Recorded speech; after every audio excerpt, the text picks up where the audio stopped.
ಮಸಾಲೆ ಪದಾರ್ಥಗಳಲ್ಲಿ ಸಾಕಷ್ಟು ಆರೋಗ್ಯಕಾರಿ ಪ್ರಯೋಜನಗಳು ಇರುವುದು ನಮಗೆಲ್ಲ ಗೊತ್ತೇ ಇದೆ.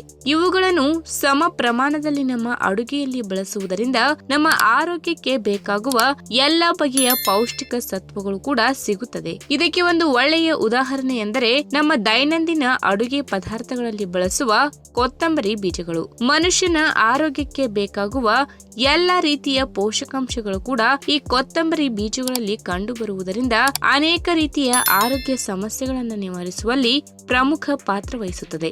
ನೋಡಲು ಪುಟ್ಟ ಕಾಳಿನಂತೆ ಕಾಣುವ ಈ ಬೀಜಗಳಲ್ಲಿ ಪ್ರೋಟೀನ್, ಕಾರ್ಬೋಹೈಡ್ರೇಟ್, ಕ್ಯಾಲ್ಸಿಯಂ, ಕಬ್ಬಿಣದ ಅಂಶ ಹಾಗೂ ಆರೋಗ್ಯ ವೃದ್ಧಿಸುವ ವಿಟಮಿನ್ಗಳಾದ ವಿಟಮಿನ್ B1 ಹಾಗೂ ವಿಟಮಿನ್ A ಹೇರಳವಾಗಿ ಕಂಡುಬರುತ್ತದೆ. ಅದರಲ್ಲೂ ಕೊತ್ತಂಬರಿ ಬೀಜವನ್ನು ನೀರಿನಲ್ಲಿ ನೆನೆಸಿ ಸೇವಿಸಿದರೆ ಯಾವೆಲ್ಲ ಆರೋಗ್ಯ ಸಮಸ್ಯೆಗಳನ್ನ ನಿವಾರಿಸಿಕೊಳ್ಳಬಹುದು ಎಂಬುದನ್ನ ಇವತ್ತಿನ ವಿಡಿಯೋ ಮುಖಾಂತರ ತಿಳಿದುಕೊಳ್ಳೋಣ. ಅದಕ್ಕಿಂತ ಮುಂಚೆ ನೀವಿನ್ನು ನನ್ನ ಚಾನೆಲ್ಗೆ ಸಬ್ಸ್ಕ್ರೈಬ್ ಆಗಿಲ್ಲ ಅಂದ್ರೆ ಪ್ಲೀಸ್ ಸಬ್ಸ್ಕ್ರೈಬ್ ಮಾಡ್ಕೊಳ್ಳಿ, ಹಾಗೆ ಪಕ್ಕದಲ್ಲಿ ಇರುವಂತಹ ಬೆಲ್ ಐಕನ್ ನ ಕ್ಲಿಕ್ ಮಾಡಿ. ಸಕ್ಕರೆ ಕಾಯಿಲೆಯ ಪ್ರಮುಖ ಲಕ್ಷಣಗಳು ಏನೆಂದರೆ ರಕ್ತದಲ್ಲಿ ಸಕ್ಕರೆ ಅಂಶ ಹೆಚ್ಚಾಗಿ ದೇಹದಲ್ಲಿ ಮಧುಮೇಹ ಕಾಯಿಲೆಯ ಲಕ್ಷಣಗಳು ಹೆಚ್ಚಾಗುತ್ತಾ ಹೋಗುತ್ತದೆ. ಇನ್ನು ಈ ಸಮಸ್ಯೆ ಇರುವವರು ವೈದ್ಯರು ಸೂಚಿಸಿರುವ ಆಹಾರಗಳು, ಔಷಧಿಗಳು ಹಾಗೂ ಸರಿಯಾದ ಜೀವನ ಶೈಲಿಯನ್ನು ಅನುಸರಿಸುವುದರ ಜೊತೆಗೆ ಧನಿಯಾ ಕಾಳುಗಳ ಬಳಕೆಯನ್ನ ಮಾಡಿದರೆ ಈ ಕಾಯಿಲೆಯನ್ನು ಕಂಟ್ರೋಲ್ ನಲ್ಲಿ ಇಡಬಹುದು. ಇದಕ್ಕೆ ಮುಖ್ಯ ಕಾರಣ ಏನೆಂದರೆ ಕೊತ್ತಂಬರಿ ಕಾಳುಗಳು ದೇಹದ ರಕ್ತದಲ್ಲಿನ ಗ್ಲೂಕೋಸ್ ಮಟ್ಟವನ್ನ ಬಹಳ ಉತ್ತಮವಾಗಿ ನಿರ್ವಹಣೆ ಮಾಡುತ್ತವೆ.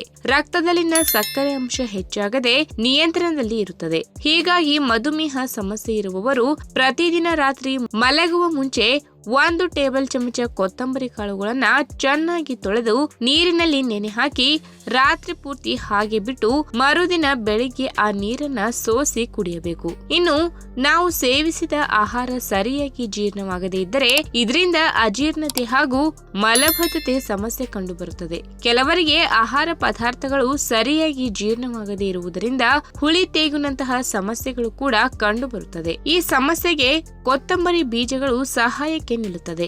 ಇದಕ್ಕೆ ಮುಖ್ಯ ಕಾರಣ ಈ ಬೀಜಗಳಲ್ಲಿ ಬೋರ್ನಿಯೋಲ್ ಮತ್ತು ಲಿನಲೋನ್ ಎನ್ನುವ ಆರೋಗ್ಯಕಾರಿ ಅಂಶಗಳು ಅಡಗಿರುವುದರಿಂದ ಅಜೀರ್ಣ ಹಾಗೂ ಮಲಬದ್ಧತೆ ಸಮಸ್ಯೆಯನ್ನ ಹೋಗಲಾಡಿಸಿ ಸರಿಯಾಗಿ ಜೀರ್ಣಕ್ರಿಯೆ ಪ್ರಕ್ರಿಯೆ ನಡೆಯಲು ಸಹಾಯ ಮಾಡುತ್ತದೆ. ಇದಕ್ಕಾಗಿ 1-2 ಲೋಟ ನೀರನ್ನ ಕುದಿಯಲು ಬಿಟ್ಟು ಇದಕ್ಕೆ ಅರ್ಧ ಟೀ ಚಮಚದಷ್ಟು ಕೊತ್ತಂಬರಿ ಬೀಜಗಳನ್ನ ಹಾಕಿ ಸುಮಾರು 5 ನಿಮಿಷದವರೆಗೆ ಕುದಿಸಿಕೊಳ್ಳಬೇಕು. ಆಮೇಲೆ ಗ್ಯಾಸ್ ಆಫ್ ಮಾಡಿ ತಣಿಯಲು ಬಿಡಬೇಕು. ಆಮೇಲೆ ಉಗುರು ಬೆಚ್ಚಗಿನ ರೀತಿಯಲ್ಲಿ ಇರಬೇಕಾದರೆ ಆ ನೀರನ್ನ ಕುಡಿಯುವ ಅಭ್ಯಾಸವನ್ನ ಮಾಡಿಕೊಳ್ಳಿ. ಈ ವಿಧಾನವನ್ನ ಊಟ ಮಾಡುವ ಸುಮಾರು 1 ಗಂಟೆ ಮುಂಚೆ ಕುಡಿದರೆ ಒಳ್ಳೆಯ ಫಲಿತಾಂಶವನ್ನ ನಿರೀಕ್ಷೆ ಮಾಡಬಹುದು. ಅಷ್ಟೇ ಅಲ್ಲದೆ ದೇಹದಲ್ಲಿ ಕಬ್ಬಿನಾಂಶದ ಕೊರತೆ ಉಂಟಾದಾಗ ಅನಿಮಿಯಾ ಅಥವಾ ರಕ್ತಹೀನತೆ ಸಮಸ್ಯೆ ಕಂಡುಬರುತ್ತದೆ. ಈ ಸಮಸ್ಯೆ ಇದ್ದವರಿಗೆ ಕೊತ್ತಂಬರಿ ಕಾಳುಗಳು ಸಹಾಯಕ್ಕೆ ನಿಲ್ಲುತ್ತದೆ. ಇದಕ್ಕೆ ಮುಖ್ಯ ಕಾರಣ ಇದರಲ್ಲಿ ಕಬ್ಬಿನಾಂಶ ಹೇರಳವಾಗಿ ಕಂಡುಬರುವುದರಿಂದ ಈ ಸಮಸ್ಯೆಯನ್ನ ಪರಿಹರಿಸಿಕೊಳ್ಳಬಹುದು.